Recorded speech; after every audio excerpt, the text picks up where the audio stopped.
Halo semuanya, perkenalkan saya Muhammad Mirzam. Saya adalah pengajar di sebuah universitas. Sekaligus saya juga seorang trainer yang sering memposting beberapa video YouTube saya tentang saran dan juga tips seorang mahasiswa atau calon mahasiswa supaya bisa meraih karir yang diinginkan. Nah, kali ini saya juga ingin sharing kepada teman-teman semua bahwa menjadi seorang mahasiswa tentu kita tidak bisa lepas dari tugas dan tanggung jawab ya, yang mungkin teman-teman udah pada takut ya, calon mahasiswa, aduh jadi mahasiswa itu tugasnya banyak apa enggak ya, atau bagi mahasiswa aktif ini juga sudah burn out ya, tugasnya banyak, ujiannya banyak ya, tapi bukan ujian hidup. Di sini saya ingin memberikan sharing saya supaya kita bisa enjoy menjalani perkuliahan. Ingat bahwa memang perkuliahan adalah fase yang harus dilewati kan, tapi harus juga menjadi fase yang harus bisa dinikmati. Namun jangan sampai kita terlena, karena fase menjadi mahasiswa itu paling lama berapa tahun sih ya, 3,5 tahun bisa selesai ya, mungkin paling lama 4-5 tahun untuk teman-teman pada umumnya ya.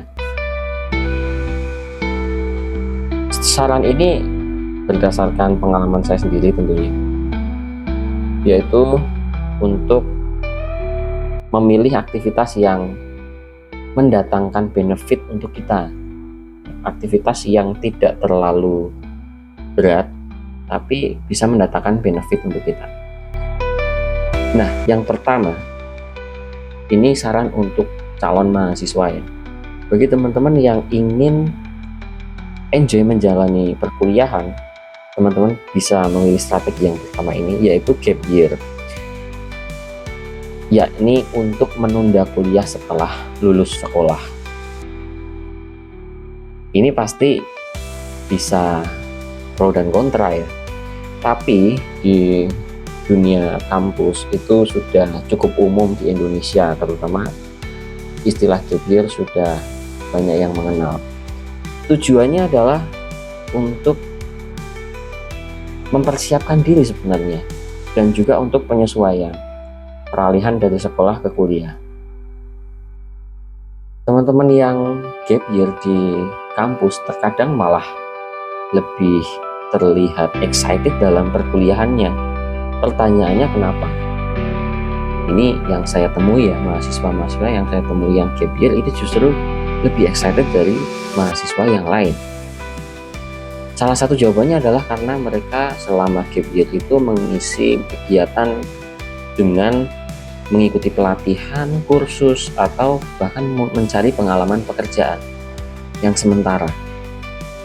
Kemudian di tahun selanjutnya baru masuk kuliah. Dari pengalaman mereka dan dari aktivitas mereka di luar kampus, ternyata membuka cakrawala, membuka wawasan mereka tentang dunia kerja. Dan ketika kembali ke kampus, kembali ke pendidikan, yakni pendidikan tinggi di kampus, mahasiswa yang gap year itu cenderung ingin menilai bagaimana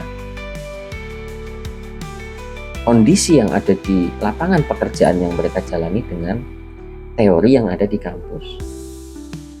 Dan itu sangat menarik bagi mereka untuk didiskusikan, karena ketika nanti sudah lulus, mereka sudah membayangkan bagaimana mereka akan menerapkan ilmu yang ada di kampus berdasarkan pengalaman sebelumnya.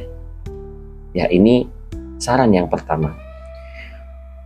Saran yang selanjutnya, mungkin ini saran bagi mahasiswa baru ya. Jadi yang kedua ini berkaitan dengan organisasi mahasiswaan. Kita juga sudah banyak mendengar ya, aktif di organisasi mahasiswa bisa menambah pengalaman dan juga jaringan kita. Namun di sini saya ingin memberikan konteks gimana supaya enjoy dalam perkuliahan sambil aktif di organisasi mahasiswa, yakni experiencing atau aktif di organisasi dan mengambil pengalaman dari organisasi untuk aktif kembali di periode selanjutnya. Jadi maksudnya adalah kita aktif di organisasi, tapi kita usahakan lebih dari 1 periode.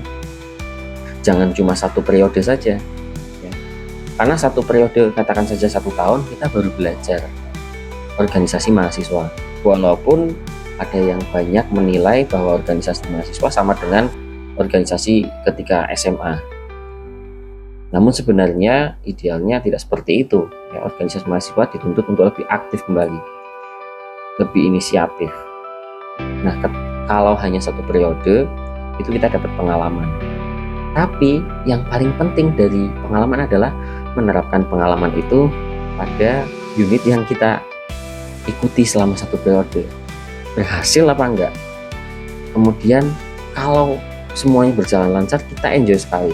Sudah aktif di organisasi selama 1 periode, kemudian aktif kembali, kita malah bisa jadi panutan mahasiswa-mahasiswa yang lain, dan kita bisa lebih memiliki kepercayaan diri, kepercayaan sosial tentang organisasi mahasiswa, tentang kapasitas kita sebagai mahasiswa yang aktif di organisasi, dan juga kita sebagai mahasiswa secara umum di sebuah perguruan tinggi. Kita nggak cuma dikenal sama kolega ya mahasiswa, kita juga bisa dikenal oleh pihak lain seperti dosen, bahkan mungkin pihak-pihak yang bekerja sama dengan kampus ya, seperti sponsor, perusahaan dan lain sebagainya. Itu kan sangat seru ya, dan bisa mendatangkan benefit lah di masa depan ya, masa depan kita. Itu saran yang kedua, jadi experiencing di organisasi mahasiswa. Yang ketiga ini kita bisa membantu pekerjaan atau proyek dosen ya. Proyek dosen ini tentu berkaitan dengan penelitian, pengabdian, dan juga pendidikan ya, tridharma. Tidak lepas dari itu. Memang mungkin terdengar berat ya, seperti apa tugas-tugas dari dosen. Kuncinya adalah komunikasi dengan dosen. Kita bisa bekerjasama dengan dosen siapapun sebenarnya. Bisa dosen wali kita, dosen pengampu kita, atau bahkan dosen di luar fakultas. Kalau memang kita memiliki komunikasi yang baik dengan orang secara umum di lingkungan kampus, khususnya dosen, karena sharing itu bisa menjadi satu pintu awal kerjasama kita dengan dosen sebagai mahasiswa ya. Manfaatnya apa? Di sini saya nggak akan membahas manfaat secara ekonomis tentunya, karena semuanya relatif ya. Tapi yang jelas manfaatnya adalah kita beyond our age, kita beyond our generation. Kita bisa berkomunikasi dan bisa bekerja dengan pihak yang berada di atas kita levelnya ya. Bukan secara usia, bukan secara kualitas atau apa, tapi levelnya ya. Kan kalau mahasiswa sama dosen tetap levelnya dosen yang lebih di atas ya. Ketika kita sebagai seorang mahasiswa kita bisa bekerja sama dengan dosen, maka kita juga sudah secara tidak langsung terangkat mindset kita jadi terangkat, skill kita juga lebih terasah, bahkan cara pandang kita secara sosial juga akan lebih luas. Di situ kita bisa merasa enjoy datang ke kampus, walaupun terkadang tidak ada mata kuliah, tidak ada jam kuliah, kita datang untuk satu kepentingan yang produktif ya, tapi tetap bisa dinikmati. Itu dia 3 tips dari saya, semoga bermanfaat. Tentunya ini bisa diterapkan bagi teman-teman mahasiswa yang aktif di organisasi maupun mahasiswa yang belum aktif di organisasi, semuanya bisa, atau bahkan juga pada calon mahasiswa. Ingat bahwa setiap proses dalam perkuliahan harus kita maintain. Di samping itu harus kita nikmati prosesnya. Saya Muhammad Milzam, sampai jumpa di video selanjutnya. Keep learning, keep following.